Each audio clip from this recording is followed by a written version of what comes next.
one person will lose what should belong to him or her, the homekeeper, because of an agreement that was hindered, and then other, conduct that came after that may have created rights to this homekeeper. Okay, so then how would you deal with the matrimonial property? Do you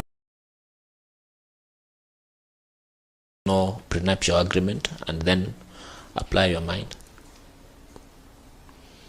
Because something must be done to that agreement before you enter into the arena of what is or is not matrimonial property.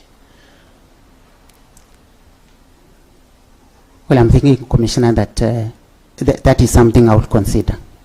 Okay. Yes. And what will you consider? Because, don't sit on the fence.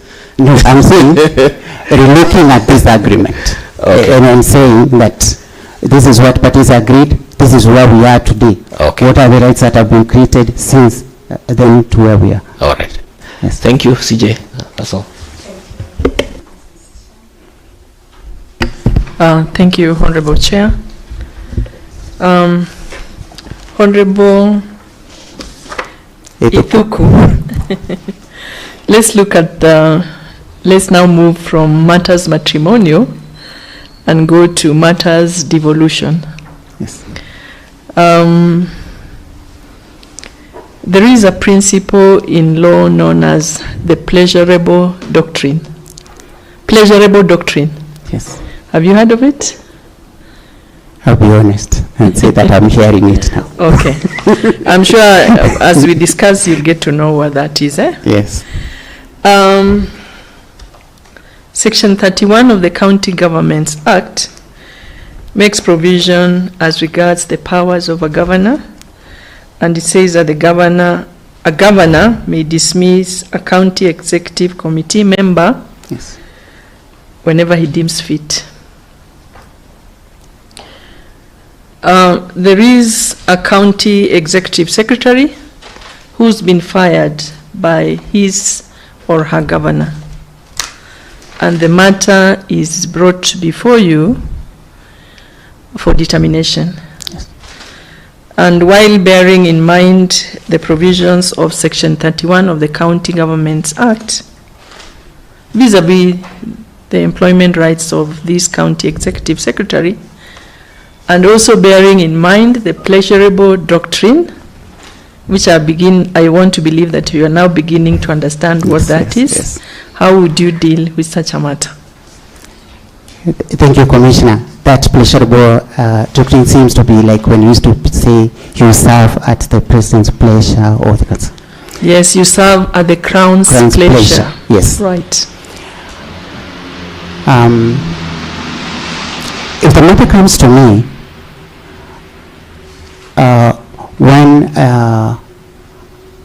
it's clear to me that, of course, this CECM has rights, whether under the Employment Act, but also under the Constitution, because that decision to dismiss, it's an administrative decision that is covered under Article 47, that it has to be fair.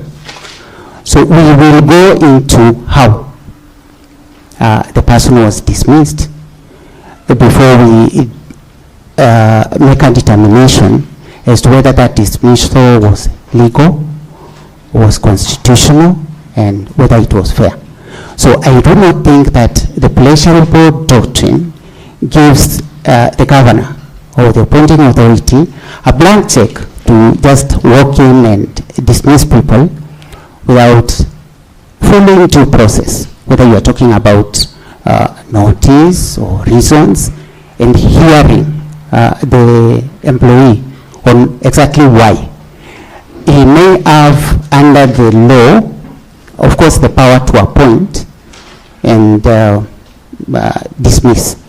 But I think once one is appointed, there are some, expectations created. You're actually very right that then you would defer to the Constitution as well as to the Employment Act. And if that be the case, then would you then say that this provision in the County Governments Act, giving the governor free will to hire and fire, is unconstitutional. I think what I would say, Commissioner, is that that provision, let it be read together with the provisions of the Constitution, Article 47. There may be, and I'm sure there is some history around or objective of why it was put there, because we also need to give governors and those other employers some leeway into who they work with. But even as they do that, let them not break the law. Let them do these things in accordance with due process. That's what I would say. Thank you. I'm satisfied, and all the best. Thank you. Thank you, Honorable CJ, and Mheshimiwa, once again, karibu. Asante. Civil practice. This is something you've done for your entire stay in the judiciary, 20 years or so. Now, Section 75 of the Civil Procedure Act and Order 43 of the Civil Procedure Rules provide for appeals from orders. This is something you handle, I believe, many a times. And under Order 43, Order 43 gives two categories of orders. Those orders which you can appeal as of right, and those orders which you can only appeal with the leave of the court. Are we together? Yes. Okay, thank you. Then, if you go to Article 159, 2D of the Constitution, provides that justice should be rendered without regard to procedural technicalities. Now, this requirement for leave to appeal in respect of certain orders of a court, which is not applicable to some other orders, can you regard that as a mere procedural technicality, or it's a substantive jurisdictional issue?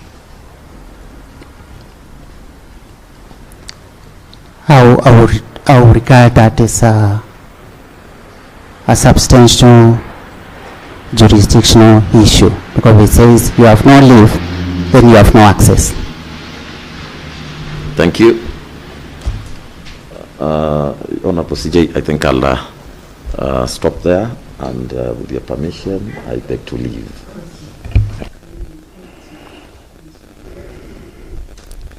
Thank you, Chairperson. Chair.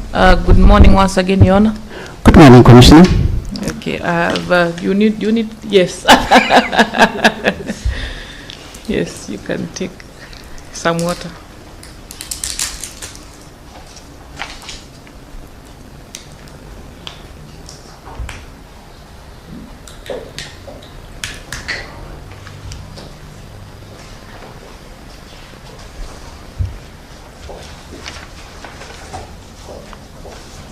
Thank you, Commissioner, for the allowance. I've gone through your sample writings. You shared with us a journal article ruling in a tribunal matter, the cooperative tribunal, judgments in criminal matters and one land matter. So taken together, they show you are able to clearly identify issues, apply statutory and doctrinal principles well, and your use of precedent is noted. However, in one of the matters, that's the land matters, you just mentioned a precedent but didn't analyze or contextualize that particular precedent. Maybe you can explain to us why you did that, but generally you write well, you're consistent, and you use professional tone. There is this land matter where you just cited a matter without necessarily analyzing how that particular precedent was applicable in that particular case. Thank you, Commissioner. Although I cannot remember in detail which authority is that, but most likely, which maybe it's the labs, but most likely there are those principles or precedents that are so well known, and what they say is almost a matter of notoriety, and sometimes you just say, as it was held in this one and this one, and then you go. But of course, it would have been better if that is analyzed, that is maybe just getting the words, this is what the court said.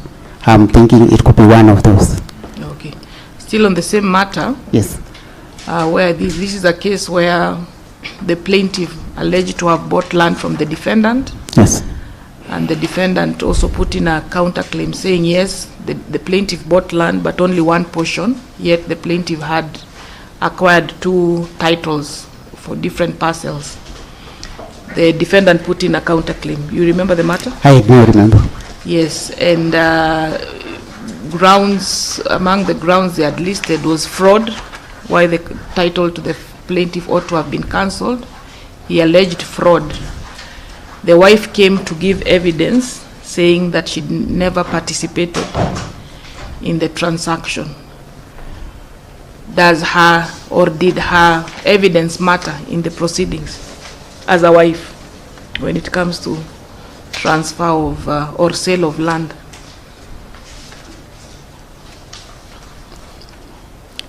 You didn't give an analysis why you didn't believe her statement, but I just want to understand why, whether her evidence matters, spousal evidence matters. I think what they were proving, the wife and the defendant, was fraud. Because what they put there as in particulars of their defense were particulars of fraud. So the evidence of the wife was coming to say that there was fraud because I did not participate in the matter. Yes. Yes. So did it matter, her evidence? If one can now talk about the issue of whether spousal consent would have come in, but for me, what I analyzed and what I saw as part of as their pleadings and what they were talking about was the defendant saying these consents that are signed, these transfers that are signed were forged. That is what he was saying in the counterclaim. And in the plaint and the evidence by the plaintiff, I was convinced that she was not telling the truth. Yes, that the transaction went as required by the law. Okay, and among the orders the plaintiff was asking from the court was an eviction order. Yes. And a permanent injunction. In your decision, you went ahead and just said the plaintiff has proved this case on balance of probability, and judgment is entered as prayed in prayer A and B of the plaint. Yes. What are you supposed to do before you issue an eviction order? I now know that after there is a decision, and then later there was the amendment to the Land Act, that is 152A to I think L, that now there are issues of notice, that before eviction there will be a 90-day notice, that even if the court finds that these people are illegally on this land, there are rights that have accrued to them. There is the aspect of humane treatment to people who are being evicted, even from land that they do not own. So this one you ought to have given that notice? Yes, only that maybe I'm thinking that was before then. I'm not sure about it. It was after the amendment? Yes. Okay. Yeah. And lastly, who is an intersex person? And do they have rights under Article 45, Sub-Article 2 of the Constitution? Intersex person is a person, I think, the intersex as a gender have not been recognized in Kenya.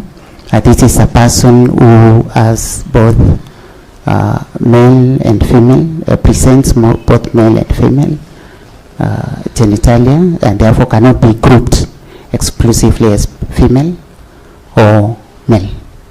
So it comes to only on a genitalia or other differentiation. I think yes, could also be hormonal, that this person looked at wholly does not fall on either side. Okay. Yes. So does such a person have a right under Article 45(2), that is the right to marry? I don't see any reason why that person will be prohibited from marrying. Explain your answer. Maybe you can make reference to what the Constitution speaks about. That you have the Constitution there, 45(2).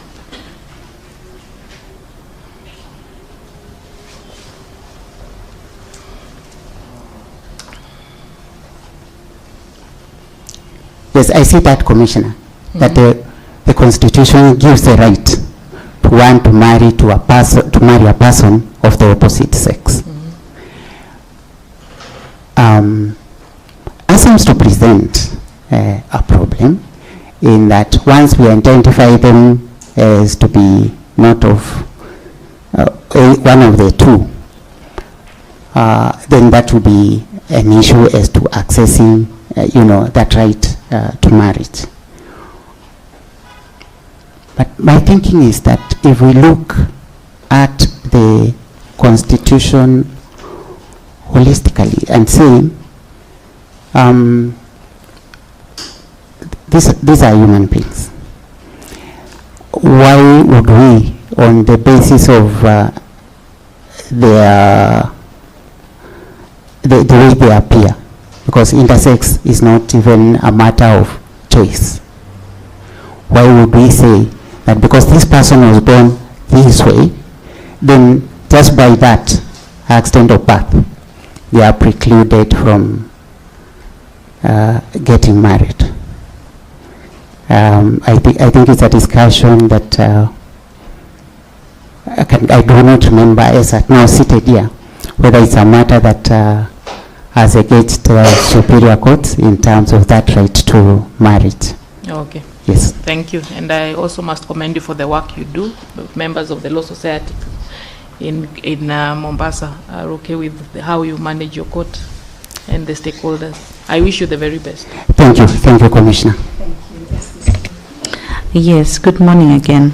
Good morning, my lady.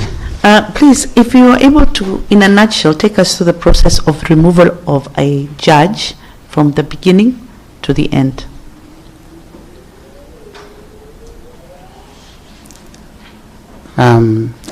Thank you, Commissioner. I think removal of a judge and Article 68 starts with maybe a complaint that goes to the Judicial Service Commission. The Commission will look at that complaint and do an investigation. I think that investigation will involve the judge getting also to give his view, to respond to the complaint. Once that is done, then the Commission looks at the complaint and the response, and on its finding makes a decision whether this is the kind of complaint that they should recommend to the President to form a tribunal. And once they pass that recommendation to the President, then the President will form a tribunal where the judge will be heard. And after hearing by the tribunal, then that tribunal will recommend whether the judge should be removed or not. Is that the end of the process? After that, if the recommendation is removal, then the judge is removed. Does the judge have a right of appeal? The judge has a right of appeal to the Supreme Court. Okay. Yes. What standard of proof does the Supreme Court, did the Supreme Court say must be used in terms of removal of judges? What is the standard of proof to be applied? It's a standard that is above balance of probabilities. Okay. I'll call it intermediate. Now, one interesting thing the Supreme Court has found is that the parties that come before the Supreme Court in an appeal of such nature will be the tribunal and the Judicial Service Commission, but the complainant, the original complainant, is not a party. What do you think of that in terms of a complainant's rights or victim's rights? What do you think of that? Do you think that the complainant also ought to have a right to address the court at the appellant level?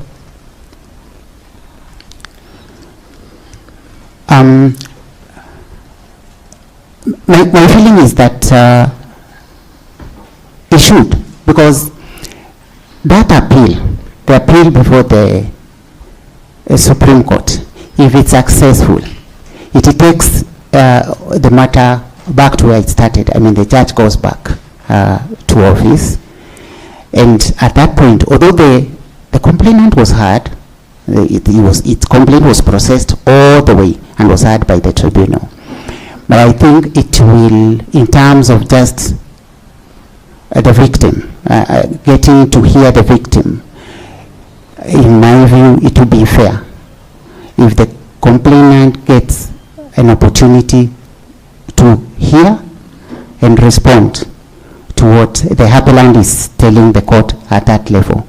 I know the complainant, the appellant mostly will be appealing against findings of the tribunal, not mostly, not what the complainant said or did not say, but what the tribunal finally resolved. But I think in terms of just all-round justice and fairness, no prejudice will be suffered by hearing the complainant. So in the same vein, Yes. would you also make the suggestion that even in criminal appeals, for example, the victims ought to be present, so that in a criminal trial, Yes. an accused person is convicted, then he appeals or she appeals, Yes. but the victim is not present, and therefore if that person is acquitted, the victim has absolutely no knowledge. Like, for example, in sexual offenses, you find that sometimes an accused person who is maybe even coming from the same village as the victim Yes. is acquitted, and the only way that the victim knows is to see somebody showing up in the village who they thought had been convicted at trial, and there is no information thereafter. In terms of victim rights, how do you think that should work? I think it's something that can be explored, though your leadership. There's also the issue around efficiency. Without sacrificing, of course, the rights of the victim, you'll find that at the time this matter is at the appellate stage, whether it's a High Court, Court of Appeal, or the Supreme Court, there is the trial of facts at, if it was in the magistrate's court, where the victim participated fully, the victim was heard on all the facts, and then the opportunity to participate. So that, in as much as I will still say that I see no harm, especially if the victim can just be allowed to file their submissions or just address the court on what has been said around that time. I also see that aspect, that in terms of just the efficient administration of justice, the system could be clogged with those applications and appearances that when you look at it more, the complainant, the victim, and most of his or her interests or the aspects where she was interested or is interested addressed fully at the trial stage. Thank you very much. Thank you. Thank you, my lady. Good morning once again, Honorable Ithuku. Morning, Commissioner. Yes, I have your returns here from this. I don't know if you've seen a copy. I have. Yes, and you're happy with the report? Generally. Okay. Yes. So according to the report, your court seems to be doing fairly well. I can see your case clearance rate is above the national average, which is commendable. At the same time, the court productivity is also above the national average, which is good. I'm looking at your own output, and it looks like you're not carrying your weight. As such, you are 1% shy of what was expected. You are expected to carry 7% out of the resolved cases. This is for the period between 31st July 2025 and 31st December 2025. Your output is 6%. I don't know if you want to make a comment on that. Thank you, Commissioner. Let me comment. For the last 2 years, your Lordship and Commissioners have been handling the Shakahola case. Now, that case, almost every month, we take either a week or two because of the magnitude. In fact, as I'm seated here, on Monday, we are taking 2 weeks. We hope to close, having had just over 100 witnesses.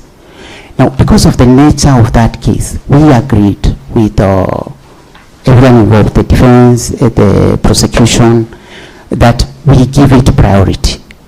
So it has taken a bit of my time of what I would have had, because Commissioner, if you look at my records prior to that, I used to carry even more than my weight.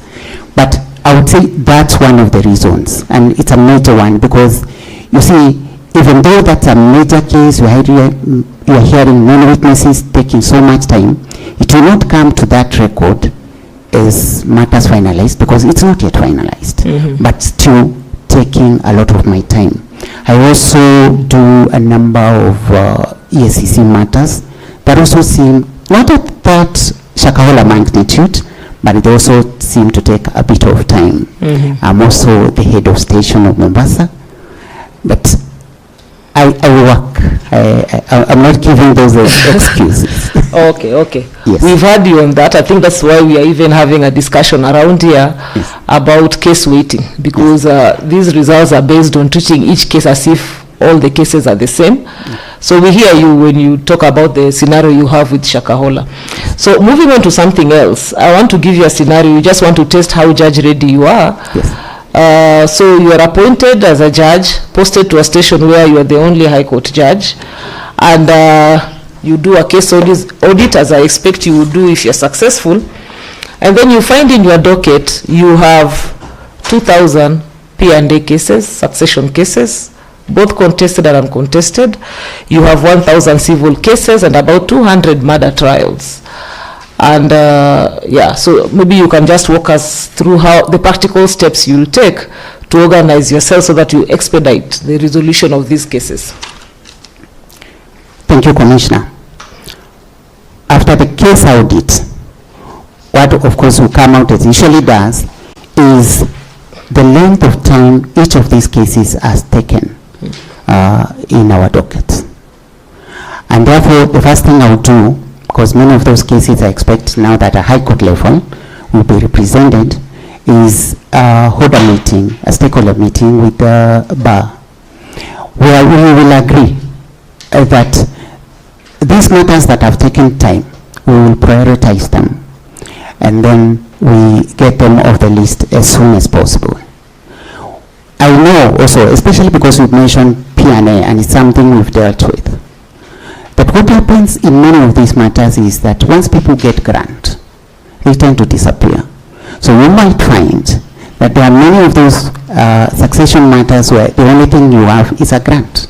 And these people have not come to court for 6 months, 3 years or something like that. Now, that will have to take action in terms of giving notice, because as it happens now, we have a system that shows the addresses of everyone. It's now part of our registry manual operation, that by the time we're filing a succession matter, coming out the address of either the administrator or...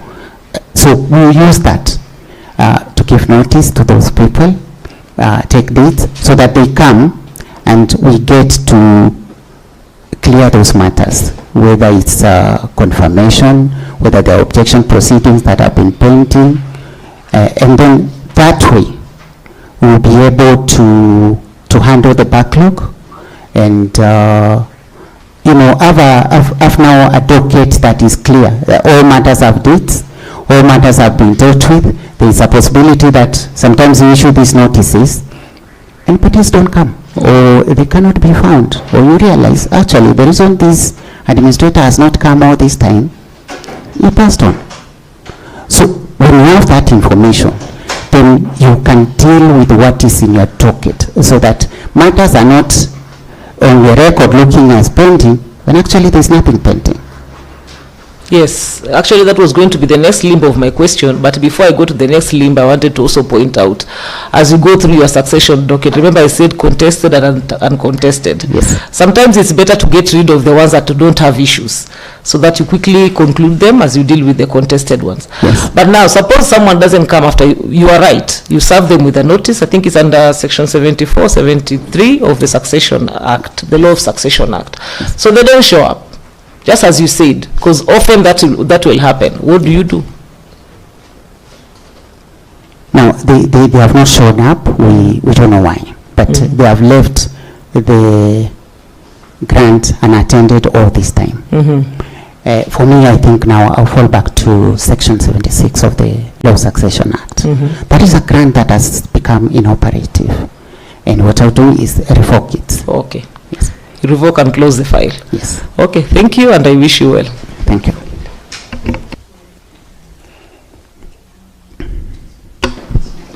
Thank you, Honorable Chair, and welcome again, Mheshimiwa. Thank you. Would you tell us how you have promoted diversity, equity, and inclusion in your court?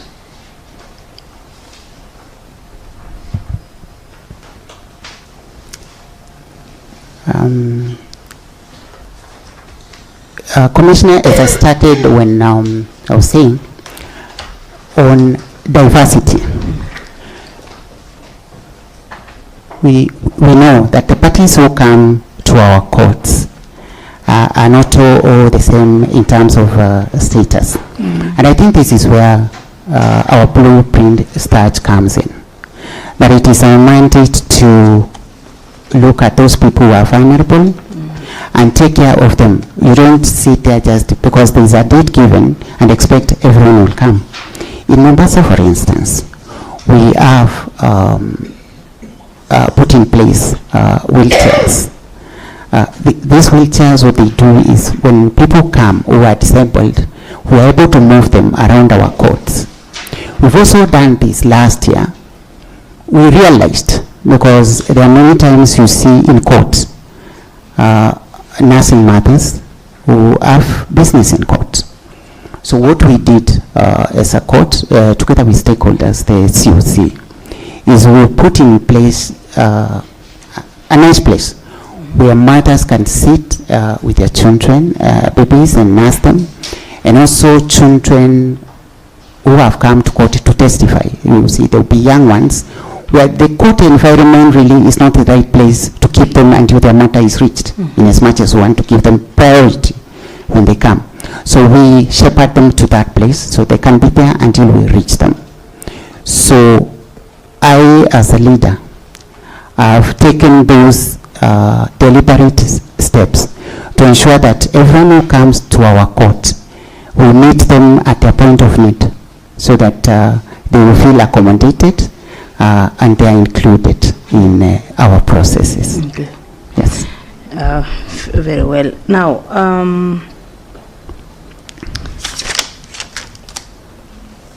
you spoke passionately about integrity and an ideal judge that you want to become. Yes. But would you also tell us what you think your colleagues or even the stakeholders describe you? Commissioner, it's usually a hard question because it's them. But this is what I would think they say, because I've been in many places and usually people tell you what they think about you after you leave. So most of the time how I am described, and I think it's the nature of who I am, is that I am ample but effective. That when people come to me, especially in my position as head of station, they know that what needs to be done will be done. I may not shout about it, but I will push. I'll be firm, and I try to, bring everyone to see my point, so that at the end of the day, we will move together. I think that's how people will describe me. Okay, now I will read a few of the feedbacks that they've given us during the, this is a participatory process. Yes. We engage the stakeholders and also the public.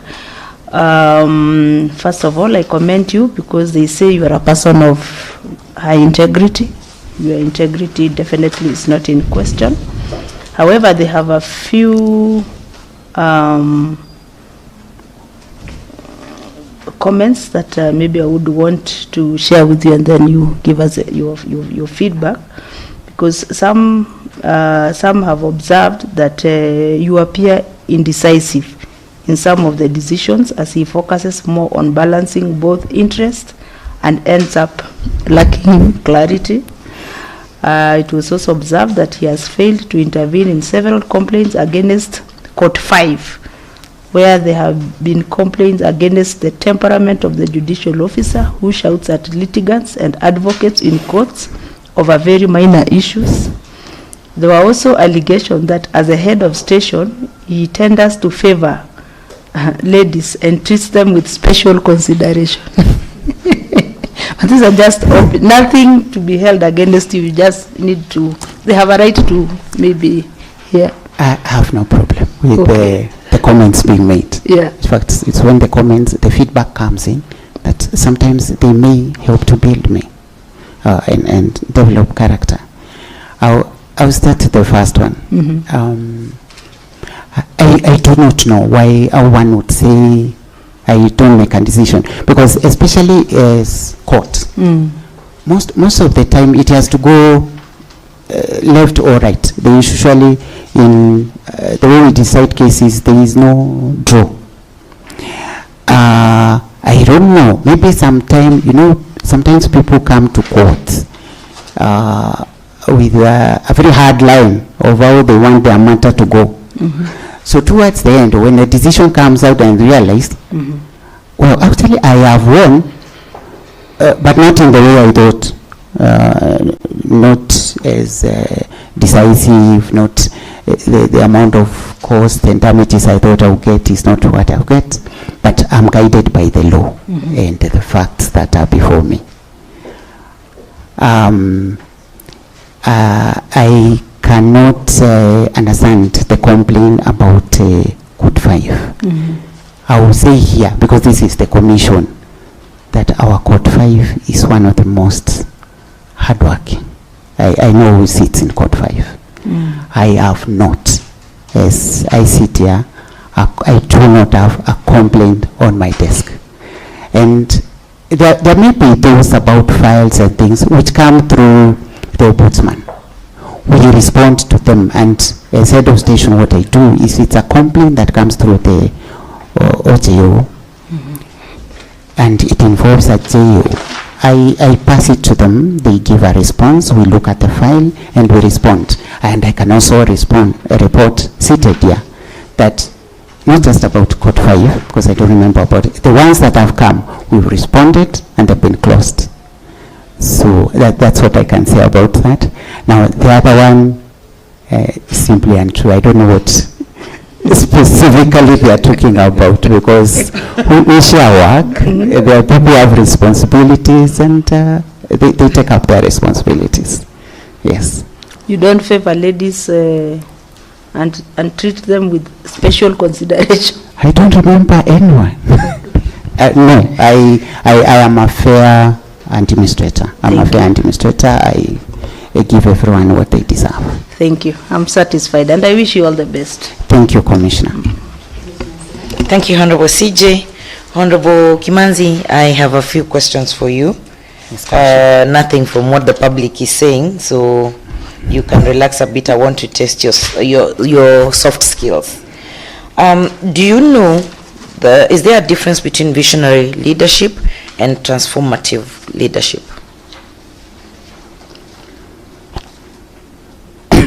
Commissioner, I think visionary leadership and transformative leadership work together. In my view, there will be not much difference in that this leader who is transformative must have a vision. He knows where he's taking this organization, and therefore, as he changes the way of doing things to better, he's moving it to the vision that he wants everyone else to carry with. So my answer is that they move together. They're intertwined. Yes. Okay. Would you describe a situation in your professional work where you can take credit for transformative or any transformation that happened? Just one. Yes. Commissioner, as I said in my introductory remarks, one of the places where I feel I made the biggest impact was in the cooperative tribunal. What happened then, and even now, the cooperative movement is one of the biggest, I think, in terms of economic activities in this country. That time they were saying they were controlling around 200 billion. So the stakeholders, that is, whether you're talking about the leadership of the cooperatives, the members, and the regulatory authorities in the ministry, have a serious interest in what goes on there. So what I did, because it was looking like there was lagging or lack of confidence in what we were doing at the cooperative tribunal, and we are not addressing their needs, is that I organized meetings across the country where we will meet with the leadership of the cooperatives, we will meet with the regulators, whether it's that time they had started hiring the county directors in charge of cooperatives, and we will discuss those issues around the disputes that come to our cooperative tribunal. And in fact, by the time we were done, we had agreed that there were many disputes that were coming to us that actually the Cooperative Societies Act as dispute resolution mechanisms at the cooperative level that needed to be resolved there. If not, they go to the commissioner in charge of cooperatives before they come to us. And I would say, Commissioner and your leadership, that by the time we were leaving, we had a system that was very seamless, and the cooperative movement, whether you're talking about the membership, the leadership, and also the regulators, were very happy, and the confidence levels were very high in terms of what the tribunal was doing. So when I look back, I see my stint as chairman of the cooperative tribunal as one that was very transformative. Okay. Yes. Finally, from me, a good leader inspires confidence in their team members. Yes. You've been the head of station in Mombasa. Yes. Would you tell us what you've done to inspire confidence in those that work under you? Thank you, Commissioner. As I said, Mombasa is big and busy. So my role as head of station, most of the time, will include me taking up quite a number of activities, whether we are doing dialogue day, organizing COC meetings and things like that. So what I have done, which I think inspires confidence in them, is that I keep identifying the strength of these members of staff or people in my team. And occasionally, whether it's my fellow judicial officers, I will nominate them to organize the Children's Month or the Dialogue Day. I will form a committee so that they will take ownership of the, organizing the activities. I will take responsibility so that from time to time they will report. I'll get to know what is happening. But at the end of the day, they will take pride, because when this succeeds, and always does, it is them that we will commend. And one of the things I've done in my stations I've worked is, if I give a member of staff this kind of task and they pull it off successfully, I may not do much in terms of rewarding them, but I will do a letter of commendation just telling them, we gave you this task, you accomplished it, we commend you. I will put it in the file. So I think that once you keep identifying people, and it has worked because right now, because it's been 20 years, I know judicial officers who are now award-winning heads of station. And we started with them, they did things, and today they look maybe even better than some of the things I accomplished myself. And I think that I can say I have inspired them. Okay. Thank you, Mheshimiwa, and I wish you very well. Thank you. Yes, thank you very much. And that is Judge Mutuku. Am I getting the name right? Kimanzi Ithuku. Ithuku. Ithuku. Yes. All right, fine. Good. Karibu. Asante. And I will advise that you continue being more compassionate to the ladies. Huh? It's better that way. They are more sensitive than us, so don't harass them. Now, I'll ask you one or two questions. What is your understanding of the role of international courts and tribunals in complementing national systems?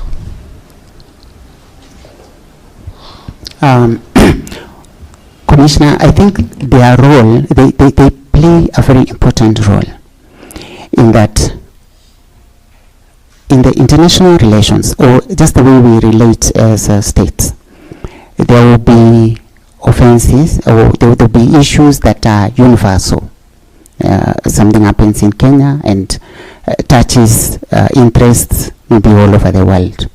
So you will find that those courts, the international courts and tribunal, have jurisdiction that goes outside, that goes to, can tackle issues across the countries.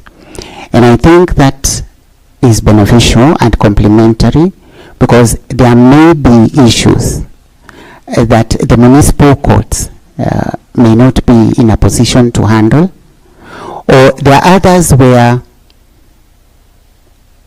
you are talking about transnational issues, like if you're talking about the drugs problem, cybercrime, terrorism, things like piracy.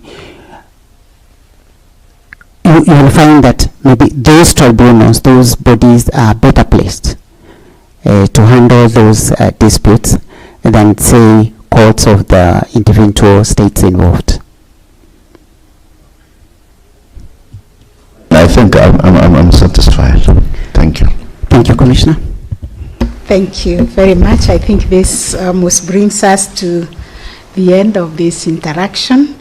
But before we do so, I just want to know from you, Mheshimiwa, when you are confronted with a case that involves the interpretation of the statute, just following from what Judge Shishale was asking you about the doctrine of pressure, you know, yes, where somebody can be terminated at the pressure of the employer. Yes. That was a case involving devolution. What principles guide you in interpreting the statutes? Well, one of the principles is at the outset, presuming legality, that the statute, that the legislature, that the statute itself, it's legal. And then I don't understand. Sorry.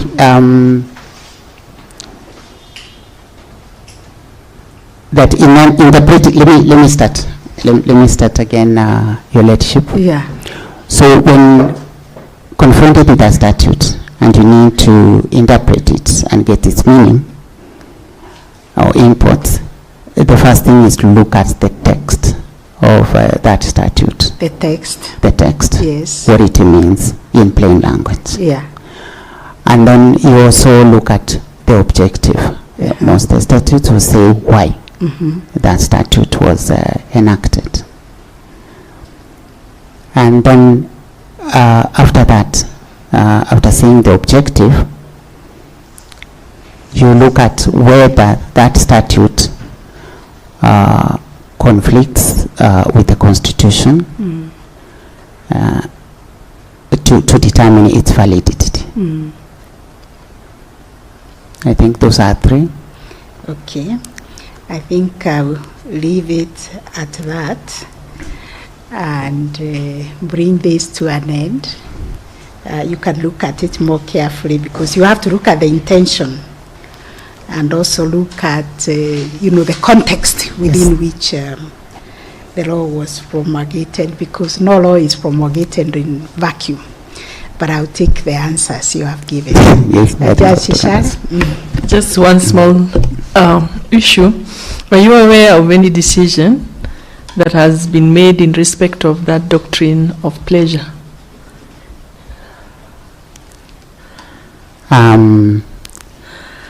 Seated here, Your Lordship, I cannot name one. I know I've read about those decisions. Right. Yes. There was a Court of Appeal decision based in Nyeri, Yes. the County of Nyeri versus Ndungu, Yes. that was decided by a bench consisting of the Honorable Chief Justice and two others, and they agreed with exactly what you told us. Oh, okay. Thank you. Thank you very much, Mheshimiwa. We now give you the floor so to engage us because we have been engaging you. Thank you very much, Your Lordship, the Chief Justice and Honorable Commissioners. I just want to say I'm grateful for being invited to this interview. We've had a discussion where I feel that I have been treated very well. These conversations, in addition to allowing or making the Commission get their suitable candidates for judgeship, my view is that they also serve as a feedback mechanism where, especially for those of us who are serving, the Commission gets to know what we do, and also we also get to hear expectations. So once again, Chief Justice and Commissioners, thank you very much.